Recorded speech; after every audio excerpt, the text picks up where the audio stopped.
Greetings music fans, welcome to BC's Vinyl Odyssey. I know what you're thinking, why am I playing an old standard from the 1930s when this week's episode's about hard rock band Deep Purple? Well, keep watching and I'll explain all. So without further ado, cue the titles.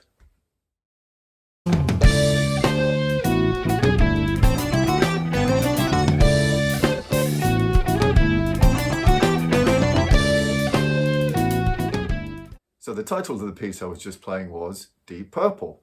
The band Deep Purple was named after this song by Ritchie Blackmore. Apparently it was his grandmother's favourite song, and to my knowledge, the band has never performed or recorded this song. In today's episode, I'm going to focus on the first three albums of what's now referred to as Deep Purple, Mark II.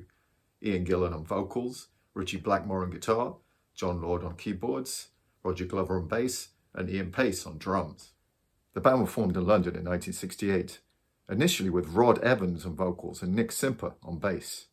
By 1969, the band had recorded 3 studio albums. The sound of these albums is quite different to later releases, drawing on 1960s psychedelia.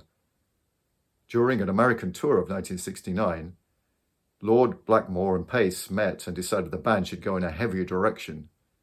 Evans and Simper departed the band and Gillan and Glover were brought in. After rehearsing at Hummel Community Centre in June 1969, which according to Roger Glover was chosen because they could make a really loud noise there, the band spent a few months road testing the new material. However, in September, Deep Purple went in a completely different musical direction. The first release from the new lineup was the anomaly in the Deep Purple catalogue, Concerto for Group and Orchestra, composed by John Lord. The work got its premiere at the Royal Albert Hall with the Royal Philharmonic Orchestra and legendary English composer Malcolm Arnold conducting. The following month, Keith Emerson and the Nice premiered their work, Five Bridges, also for group and orchestra.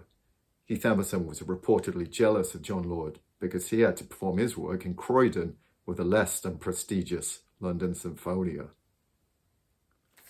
John Lord's direction of fusing classical orchestras and rock bands was soon dismissed by the band, especially Blackmore, who upon hearing Led Zeppelin's debut release, wanted to have a go at making a really heavy album. By October 1969, the band were ready to enter the studio to record what would be eventually known as Deep Purple in rock.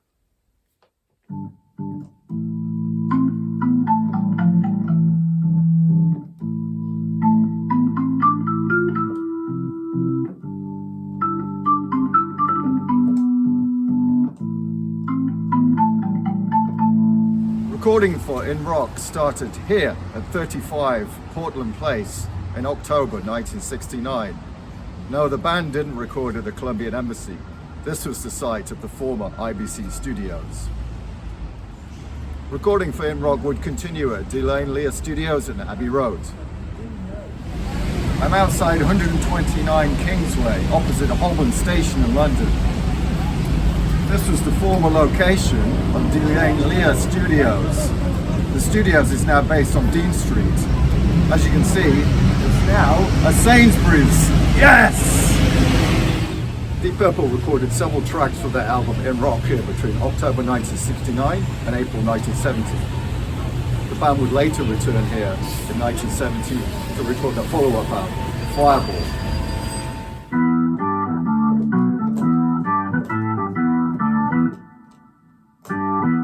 One song that didn't appear on the album, but was released as a single, was Black Night.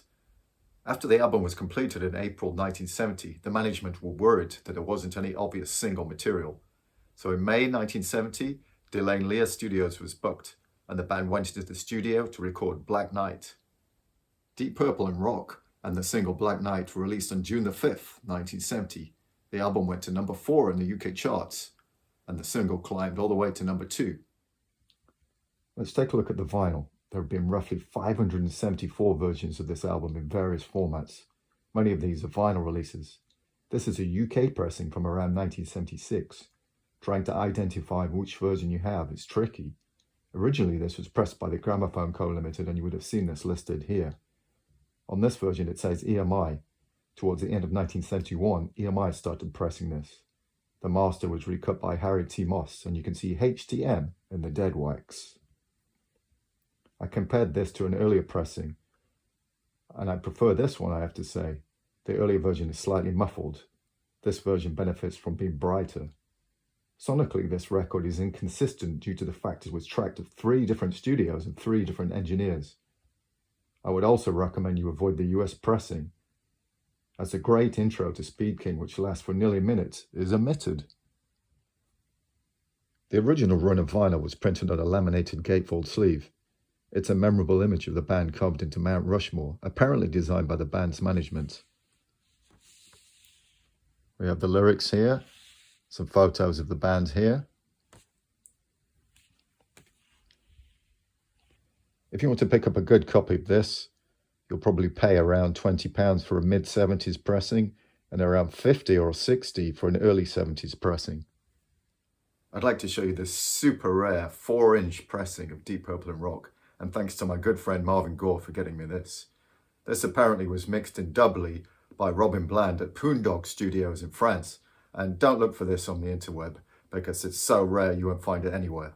Deep Purple and Rock have been a critical commercial success, staying in the charts for a year. The band were now in constant demand for live performances and under pressure to produce a full-up studio album. It's around this time that the relationship between Ritchie Blackmore and Ian Gillan became strained. Ritchie believed that the success was all due to him to go in a heavier direction. Because of the band's busy touring schedule, various studios were booked between September 1970 and June 1971 to record the new material, which would eventually be called the album Fireball. In an interview, Ritchie Blackmore stated he saw a race car on the wall of his studio, and this inspired him to write the title track.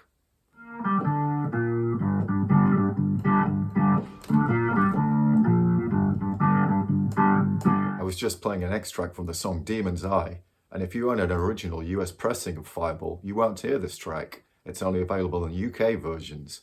On the US version, you will hear the track Strange Kind of Woman. Fireball was released in the US in July 1971, and the UK in September, where it made #1 in the UK charts.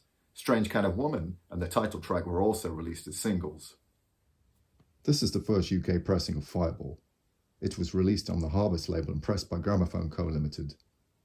The album was originally mastered by George Peckham in the UK.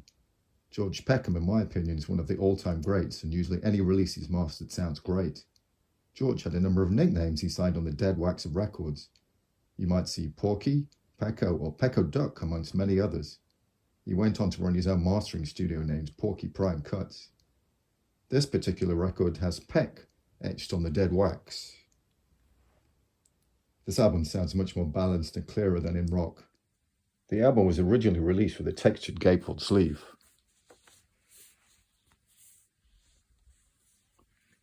With an insert containing the lyrics. The inner depicted various releases on the Harvest label. The cover art is credited as being by Castle, Chapel and Partners Limited. They had previously designed the cover for Concerto for Group and Orchestra. If you have a single sleeve cover, you have a later release. I recommend you get the first UK pressing of Fireball, and if you shop around, you should be able to get this for around £20 to £30 for a good near mint copy.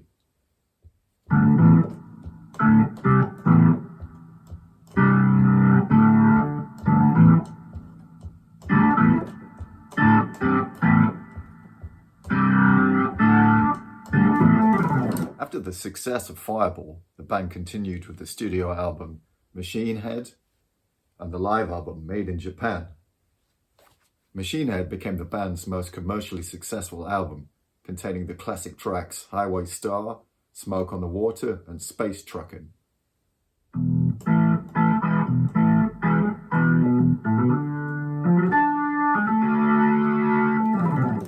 The last release by the Mark II lineup is the underrated album Who Do We Think We Are? This album is often overlooked because it's sandwiched between the hugely popular Machine Head and Burn. Ian Gillan and Roger Glover left the band mid-1973, citing differences with management, fatigue, and Ritchie Blackmore as their reasons to leave. The band would continue with a new lineup and a new sound. Now, before I sum up, let's have a quick word from this week's sponsor.